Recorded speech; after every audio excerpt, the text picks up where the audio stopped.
Level up patrol na! Level up patrol na! Level up patrol na!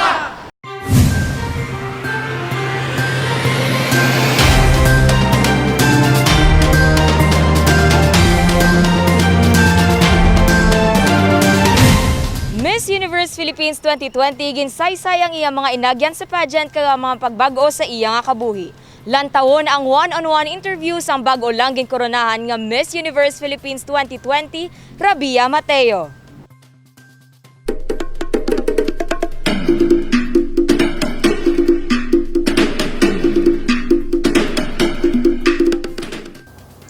I was really at shock.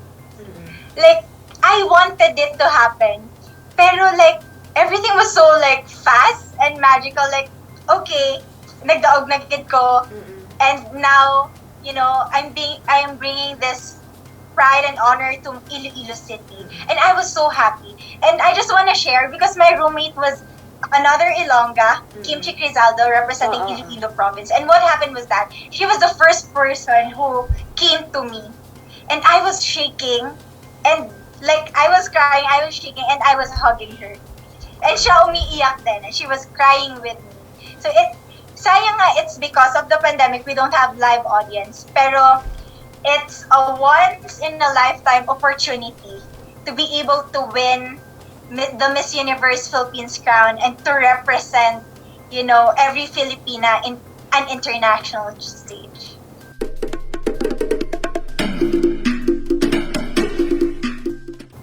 It was a surprise win. I wanted it. Gusto ko gid magdaog. But I didn't expect that it will happen right away. Because if you're gonna think about it, this is my first ever national pageant.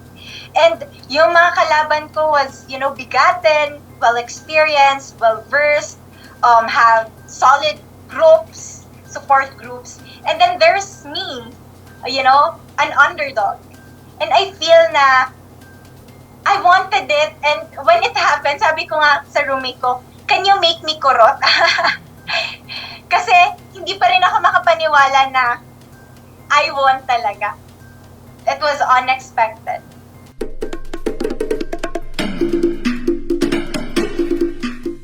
Yeah, actually, wala pa gid ko idea about the specific details of the pageant. Kasi yesterday lang kami nag-go, but we're gonna have a meeting next week.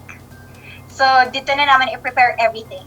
The aspects that I need to improve, the things I need to prepare. And I'm very much excited kasi, you know, I'll be working with Miss Universe Philippines organization to hone me in this journey. And yung dream ko gitani, maka-homecoming ako sa Iloilo City. Kaya syempre gusto ko man mapakita sa tanan nga Ilonggo, di ba? Nga nadaog ta gid ang crown. And para gid na sa inyo tanan.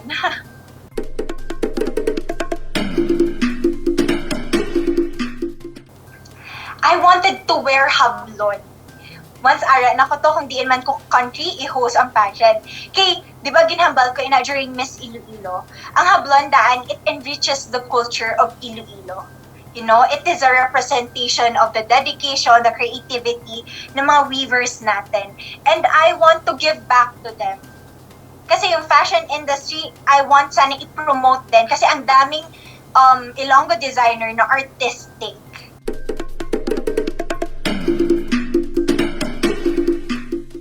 First of all, kasi, in my interview, namin gidaan ng image kay Iloilo City.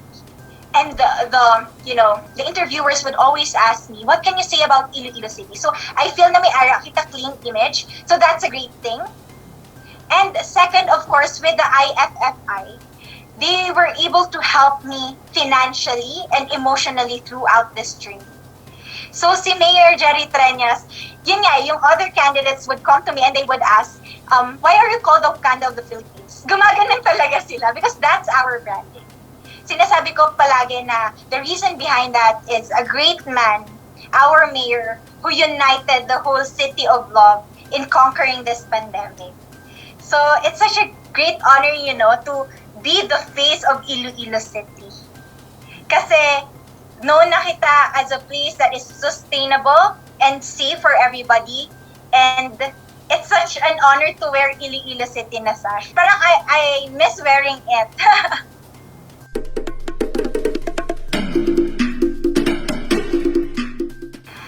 Changes. As of the moment, though hindi ko pa man ma-feel ang grabe gid nga change, but of course, people are starting to recognize you. I remember, I was walking down sa lobby here sa condominium namin, and people are starting to recognize na she's our Miss Universe Philippines.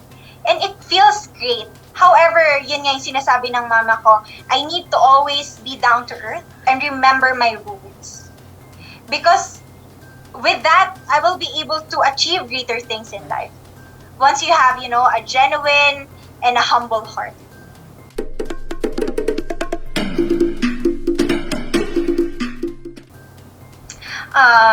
Sa tanan nga Ilonggo nga nagsuporta sa akon sa journey nga ni since day one, gina-offer ko gid sa inyo with all my heart, with all my soul ang crown nga ini. This is not just my success, but this is the success of the whole Iloilo City.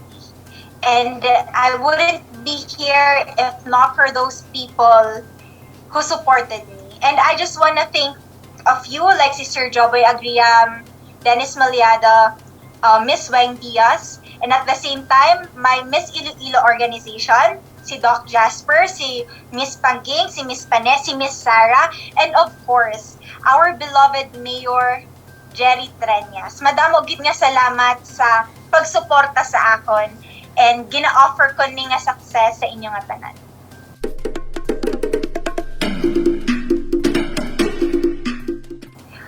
To Mayor Jerry Treñas, I'm very happy that you are the mayor of Iloilo City. You are a great man, and please look after your physical and mental health and continue doing good for our city. And I can't wait to work with you with future projects that would benefit a lot of Ilonggos. And Mayor Jerry, mabato kita kay Ilonggo kita. Gang nga gingamit ni Rabiya Mateo kapin isa ka semana lang nga ginhimo. Kagang istorya sa pagpili sang gown ni Rabiya, ginsaysay sang iya nga designer. Pula ang paborito nga doag ni Miss Universe Philippines 2020 Rabiya Mateo. Gani, personal niya nga ginpili ang gown nga iya ginsuksok sang coronation night. Ang gown himo sang Ilonggo designer nga si Junji Bayona Candelario nga taga Lemery, Iloilo. Magluwas sa pula, may puti pagid nga gown nga gindesign para kay Mateo. Kapin isa ka semana kag natapos ang white gown, samtang isa ka bulan naman ang pagtahi sang pula nga gown. Ang team sang gown ni Rabiya sang last nga Miss Philippine Universe is ethereal. Actually, nag-come up kami sa silang team kaya it's because si Rabiya is very hands-on sa pagpili sa iyang design, and she wanted nga may cape ang iyang design and a halter top kit ang iyang gusto. Isa si Junji sa mga nalipay sa kadalagaan ni Rabiya nga first time magpasakop sa national pageant. I'm very, very happy and proud gid nga naging part ako sa success ni Rabiya for the Miss Universe Philippines. Kag I'm so proud gid nga ako ang ginpili nga official designer for her gown sa kadamo namon diri nga Ilonggo designers. Magluwas kay Junji, pila pa ka mga rabiyanatics ang nagpabutyag sang ila suporta kay Rabiya. Sa bagay, naturalan na kay mayara, gid man nga iban nga may boto, iban wala man. Pero okay lang na kay part na sang iya nga kadalagan. Nga kinahanglan suportaran tagid ang aton nga kandidata diri sa syudad sang Iloilo sa kapin pasubo nga nagdaog kita. This is the first time nga nakalusot ang Iloilo. Suportaran ta lang sa iya kung ano man ang may mga tinaga nga nagaboy sa iya, i-ignore ta na iya. Bay ida sila ya basta ato niya proud to be Ilonggo. Samtang magapatigayo naman sang grand homecoming ang syudad sa tion makapuli na si Rabiya sa Iloilo. So they are planning initially nga pag-abot ni Rabiya makadto di siya sa Iloilo City Hall para nga may courtesy call. After sa City Hall makadto sa kay Governor. Pagkatapos may confetti parade dira siya sa Calyarial. Pagkatapos sa gabi may panyapon kag may ara pa nga iban pa nga mga programa. Si Rabiya ang ikaduwa pa lang nga Ilongga nga magatiglawas ang Pilipinas sa Miss Universe pageant. Dane Raffles para sa Level Up Patrol. Paglimpyo sa Iloilo Floodway ang ginatagan pagtamod sang alkalde, pagpahamtang sang slope protection kag dredging iga patigayon. Sa pagbubo sang mabaskog nga ulan kag pagsaka sang lebel sang tubig sa mga suba kag Iloilo Floodway kahapon, gilayon naglibot si Iloilo City Mayor Jerry Treñas. Partikular nga iyaging kadtuan amo ang Iloilo River kag porsyon sang Iloilo Floodway sa Haro. May pila ka mga pamilya nga nagapuyo sa kilid sang suba ang gin-evacuate matapos ginsulod sang tubig baha. Gilayon man ginatagan sang relief packs ang mga ini. Sa impormasyon nga nabaton sang alkalde, mabunog ang bubo sang ulan sa kabukiran humalin pa sang weekend. Amo nga nagdaludo panaog sa syudad. Kay nasang aga, nagnubo na ang level sang tubig kag nakabalik na sa ilang mga pulian ang mga ginpang evacuate. Sa assessment sang alkalde, kinahanglan na nga limpyuhan ang Iloilo Floodway. May dredger na nada nga ginatag sa city ni sang una sang tiyempo ni Speaker Gloria Macapagal Arroyo. And sige na obraya damo naman na kuha dira, no, and as a matter of fact ang ginkuha nga duta ginapadulong sang DPWH dira sa aton nga San Pedro punong naton para sa aton nga COVID lab kag sa aton hospital later on. But kinahanglan pagid limpyuhan kay of course since so long daw nagsugod ang aton nga floodway 2010 no pagwa pugid, and hasta subong sugod pa lang subong ang paglimpyo. So may mga lugar gid man nga nagtiphag kay ti hindi na way na da sang sa slopes ni Yablaway na semento na amo na nga I think ang bag-o subong nga program sang DPWH masugod na sila slope protection dira nga sementado. Hopefully amat-amat maubra man ina, no. Samtang wala pa ang slope protection, kinahanglan anay ipatigayon ang dredging sa floodway, suba kag mga creek. But in the meantime, I think a lot of dredging is needed para magpalimpyo kay kada upod sang tubig nga baha may layon. So kada baha nato naganabaw ang aton floodway. So it needs a lot of work, and hopefully DPWH will do it, no, because ang syudad nabudlayan sinaya kun amo na kadako nga maintenance job. May duha ka mga dredger ang ginagamit subong kag ini ang ginapanikasugan sadto sang alkalde agod nga may magamit ang syudad. Dako ang nabulig sang pagdredge sa mga creeks bangod pila sa mga barangay nga sadto ginabaha bisan sa gamay nga ulan ang subong wala na maka-eksperyensya sini. Samtang maga-meeting naman ang alkalde kaupod ang Department of Public Works and Highways kung ano ang dapat himuon sa mga suba bangod amat-amat man nga nagadamo ang mga pamalay sa kilid sini. Panibago nga BPO Company ang magabukas sa syudad sang Iloilo Kompanya, magahatag sang oportunidad sa 1,200 ka mga job seekers. Nagpadulong sa Iloilo City Hall ang Director for Operations sang Azorian Philippines. Ilagim pahibalo ang pagbukas sang ila expansion project sa syudad sang Iloilo sa Enero 2021. Kapin 1,200 ka mga job vacancies ang dala sini para sa mga nagapangita sang trabaho sa Iloilo. Kasubong na lang sang technical support, customer care, human resources, operations, trainings kag iban pa nga mga posisyon. Bangod sang madamo nga demand sa technical support para sa mga telepono kag smartphone devices, makabukas sila sang ila expansion office sa Iloilo City bisan pa nga may pandemya. We are fortunate in the fact that we are an essential service. So in the Philippines we're deemed same as call centers as BPOs, whether you're a captive or BPO, doesn't matter. You're an essential service because you are providing a service to customers that helps them. If as we all know, right, as we've gone through this, we're not grouping up with people. We're not around our friends, our family as much, and we're on our devices. And so for us, it is just as important right now. It is just as important to be on your phone. In fact, for our customers, it's probably even more important is your technology and your devices because No longer can you go down the road and hang out with your friends. Now it is literally that is your device. So both of those things, we're lucky that we're an essential service, and then our customers, it's just very important for them to be able to have connection and devices that work and get the most out of those devices. May kapin 19,000 ka mga empleyado sa bilog nga kalibutan ang ini nga kompanya, kag nagaserbe sa ila kapin 300 million ka mga customer. Sa Pilipinas, linibo man ang ilang mga empleyado sa Luzon. Madamo na sila sang syudad nga gingkadtuan para sa expansion project, apang ang Iloilo City ang ilan nahamutan. There were three things really that just stood out, things that were just amazing. The first one was the people. Like the people, as a company, we are so invested in building genuine relationships with our customers. It is not normal customer service like billing. We're not a BPO. We are a captive site. So we don't just outsource our work. We bring the whole business here. So we have training departments and HR. We have all leadership, all our frontline experts, security. We have a whole team here.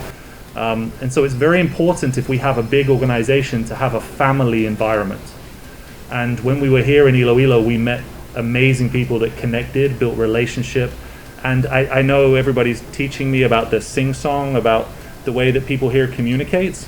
We find, I don't know about sing-song, but I find it as a very natural and a beautiful way of communicating with people, and something that we know will have a great impact to our customers. So that's the first reason.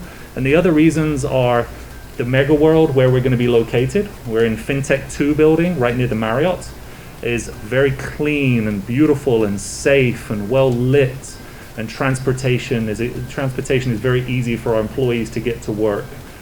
So there's lots of great reasons that we're here. We feel blessed.